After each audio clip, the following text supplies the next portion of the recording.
Você já sentiu que está lendo a Bíblia, mas algo parece desconectado? Como se estivesse entrando no meio de uma história que começou antes de você chegar? O Novo Testamento é, para muitos, o ponto de partida da fé cristã.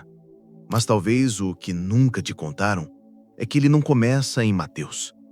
Ele começa no silêncio de uma transição, no eco de promessas antigas, de alianças que ainda vibram mesmo depois da cruz. Começa onde muitos pararam de olhar. Ler o Novo Testamento sem suas raízes é como tentar entender o final de um livro sem ter lido a história. E quando a gente faz isso, a fé se torna frágil, rasa, emocionalmente órfã. Você pode até saber que Jesus morreu por você, mas talvez ainda carregue uma culpa que ele já levou. Pode conhecer as promessas, mas ainda duvidar se elas são mesmo para você. Pode orar todos os dias e, mesmo assim, se sentir longe. O problema não está no Novo Testamento. Está em como ele foi desconectado do que veio antes, como se fosse uma nova religião, e não a revelação plena de uma jornada eterna. Deus não começou algo novo em Mateus. Ele revelou o que sempre esteve lá, desde o Éden, passando por Abraão, Moisés, Davi, os profetas. Tudo apontava para ele, tudo culminava em Cristo. Este vídeo não é para te ensinar mais um conceito. É um convite para realinhar sua fé com a história que começou no coração de Deus e que agora pode continuar no seu. Se você sente que algo está faltando, talvez não seja falta de fé. Talvez seja falta de raízes. Eles disseram que era antigo demais, que não precisava mais do Velho Testamento, que bastava abrir em Mateus e começar ali. Mas algo profundo se perdeu nessa transição. O Novo Testamento não cancela o Velho. Ele o cumpre, ele o revela, ele o amplia. Mas quando esse elo foi cortado, o que restou foi uma fé sem profundidade, sem reverência, sem raízes. Você sente que sua fé balança quando vem a dor? Talvez seja porque te ensinaram a acreditar, mas não a obedecer.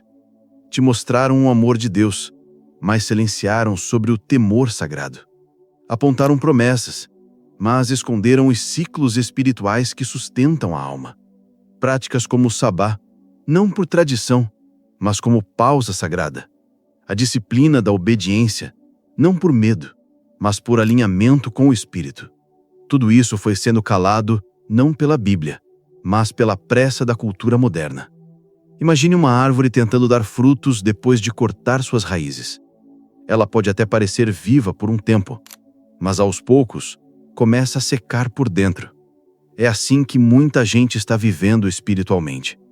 Crendo em Jesus, mas desconectados dos fundamentos que sustentam a fé. Saltando para o céu, mas sem chão. E a ciência já começou a confirmar o que a Bíblia sempre ensinou. Ciclos espirituais, como o descanso sagrado, a meditação na palavra, o ritmo das festas bíblicas, têm impacto direto na mente, nas emoções, na saúde da alma. Mas mais do que ciência, é espírito. Deus nunca quis uma fé descolada do corpo, do tempo, do coração. Ele sempre trabalhou com ritmos, com alianças, com sinais no tempo. O que foi silenciado não foi apenas uma doutrina, foi uma forma de viver com Deus. E talvez, ao resgatar essas raízes, você perceba que sua fé não estava fraca, só estava desconectada do solo, onde tudo começou. Você já ouviu que em Cristo você é uma nova criatura? Mas por que então tantos ainda vivem como se fossem os mesmos? A promessa está lá, 2 Coríntios 5,17. Se alguém está em Cristo, é uma nova criatura. Mas essa promessa não nasce em Paulo. Ela ecoa de Ezequiel 36:26. Dar-vos-ei um coração novo, e porei dentro de vós um espírito novo. A nova identidade não é um corte com o passado, é um cumprimento. É como se Deus estivesse dizendo: agora, finalmente você pode viver aquilo que eu sempre sonhei. Mas muitos continuam caminhando com a mente de escravos, mesmo já tendo sido adotados como filhos. E isso gera desalinhamento. A boca confessa Cristo, mas o coração ainda carrega culpa. O espírito quer avançar, mas a mente ainda habita nos traumas. Esse desalinhamento não é apenas espiritual, é emocional, é mental. É um sistema de pensamento antigo tentando sobreviver dentro de uma alma regenerada. Você diz, eu sou livre, mas pensa como alguém que ainda precisa provar seu valor. Você ora, Senhor, me aceita, mas esquece que Ele já te chamou pelo nome, como em Isaías 43:1. A prática muda tudo. Não é apenas ler sobre sua nova identidade. É cultivar todos os dias um ambiente interno que lembre quem você é. Uma técnica espiritual simples, mas profunda. Separe 5 minutos por dia para meditar, não em silêncio, mas na palavra. Escolha versículos que afirmem sua identidade redimida. Fale em voz alta. Deixe que sua mente escute aquilo que o Espírito já sabe. Quando seus pensamentos começarem a vibrar na mesma frequência do Espírito, sua vida começa a se alinhar com a verdade, não com a culpa. A nova criatura não é um ideal distante. Ela é quem você já é. Só precisa ser lembrada, todos os dias. Existe um erro sutil, tão comum, que poucos percebem. Um erro que transforma promessas em pressões e torna a fé um contrato a ser cumprido, em vez de uma comunhão a ser vivida. Jesus disse, pedi e recebereis. Mas ele não estava oferecendo uma chave mágica. Estava nos convidando a uma intimidade que transforma o pedido em alinhamento e não em exigência.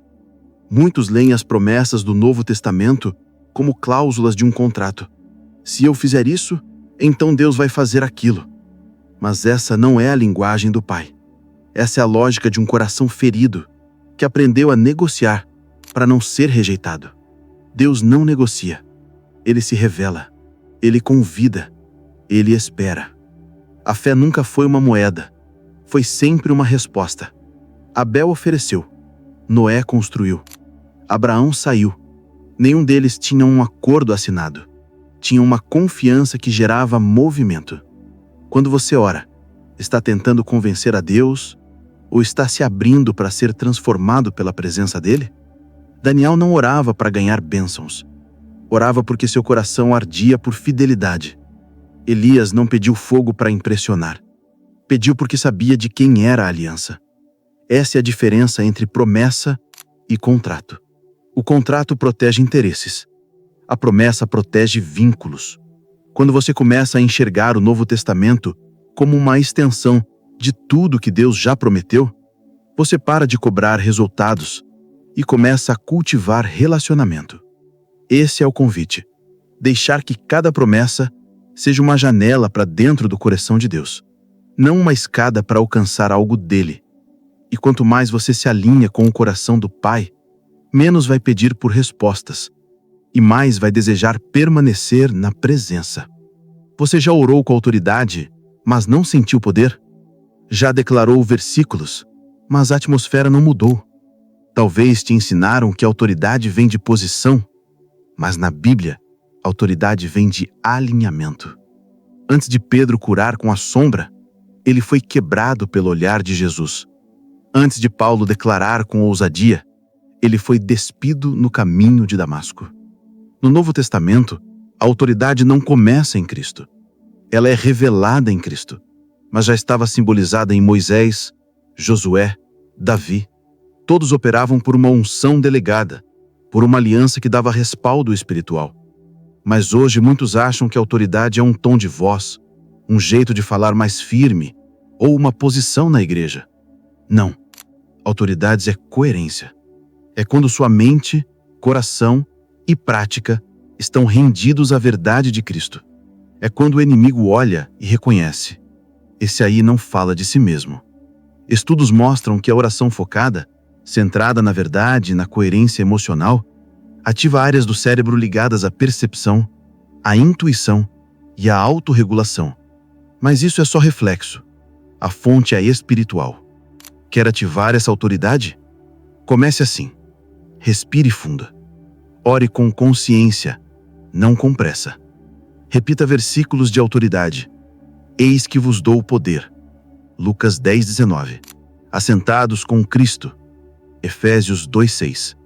Toda arma forjada não prosperará, Isaías 54:17. Fale como quem crê, mas antes, viva como já foi redimido. Não é sobre gritar, é sobre estar em paz com o céu e saber que mesmo em silêncio, o inferno treme quando você ora. Você acha que está pecando só quando age? Jesus mostrou que o pecado começa no olhar, no desejo, no pensamento. Mas isso já estava nos Salmos. Eis que amas a verdade no íntimo.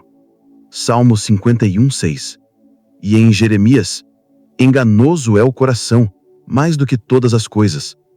Jeremias 17:9. O pecado não é só o ato, é a frequência que você sintoniza. É a narrativa interna que você aceita sem perceber.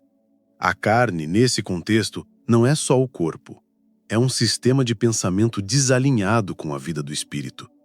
É quando a mente ainda vive em padrões antigos, mesmo que o espírito já tenha sido feito novo. Você pode estar liberto na essência, mas ainda reagir como alguém preso. Por quê? Porque os pensamentos não foram renovados. Porque os gatilhos emocionais ainda comandam a alma. Porque a culpa ainda fala mais alto que a graça. Pecado, nesse nível, é pensar fora da sua nova identidade. É operar no modo antigo, quando Deus já te deu acesso a um novo caminho. E aí vem as recaídas, os impulsos, os hábitos que não refletem mais quem você é, mas que ainda tem voz dentro de você. Como mudar isso? Comece por dentro. Toda vez que o velho pensamento vier, lembre-se, essa não é mais minha frequência. Volte à palavra. Fale com Deus, mesmo que em sussurros. Diga, Senhor, renova minha mente. A transformação que Cristo trouxe não é só espiritual, é mental, é diária. É um chamado a pensar como redimido, até que o corpo, os hábitos e as emoções se alinhem à verdade. Tem gente tentando subir até Deus, com boas obras, com rituais, com esforço próprio, como se o Evangelho fosse uma escada. Mas o Novo Testamento nunca foi uma escada.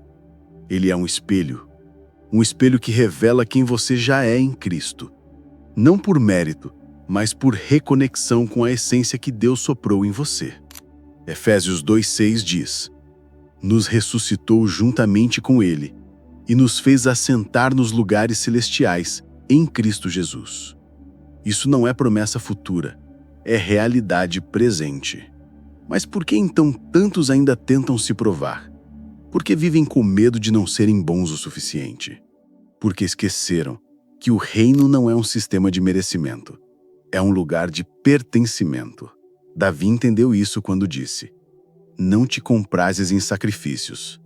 O sacrifício agradável a Deus é o espírito quebrantado. Salmo 51. O Novo Testamento é a manifestação plena desse coração, de um Deus que não quer escadas, mas quer que você se veja como Ele te vê. Para viver isso, comece um pequeno exercício. Pegue versículos dos Salmos, dos Evangelhos, das cartas e repita como declarações. Eu sou nova criatura. Fui crucificado com Cristo. Já não sou eu quem vivo, mas Cristo vive em mim. Essas palavras não são afirmações positivas. São verdades espirituais. E quando repetidas com fé, elas reprogramam a mente e alinham a alma à identidade eterna. Você não precisa subir. Você já foi levantado. Agora, só precisa se lembrar. Talvez você tenha vivido a sua fé como se tudo tivesse começado em Mateus. Mas agora talvez esteja sentindo que existe algo mais profundo. Algo que começa no Éden, passa pelo deserto, chora com os salmos e finalmente floresce em Cristo. O Novo Testamento não é um novo contrato. É a continuação viva de uma promessa eterna. Ele não anula o que veio antes. Ele amadurece. Como disse C.S. Lewis, Cristo não veio tornar pessoas boas, mas fazer mortos viverem. E como escreveu Watchman Nee, não se trata de tentar melhorar a carne, mas de aprender a viver por outra vida. Essa é a essência. Jesus não veio apagar o Velho Testamento. Veio cumprir, revelar, acender a luz sobre o que já estava ali. A cruz não é o fim, é a convergência. O que foi esquecido é que o Evangelho não começa em Mateus, ele começa na criação, na promessa feita a Abraão, no clamor dos profetas, na sede dos salmistas, no coração do Pai. E agora, ele continua em você. A pergunta final é: você está tentando viver o Evangelho como se ele tivesse começado só em Mateus? Ou está pronto para viver o novo com as raízes do velho? Andar no Espírito com o coração de Davi e com a mente renovada de Cristo. Convite espiritual. Hoje à noite, leia Salmo 1. E antes de dormir, diga: Senhor, planta-me de novo às tuas margens. Quero frutificar como tu sonhaste desde o princípio.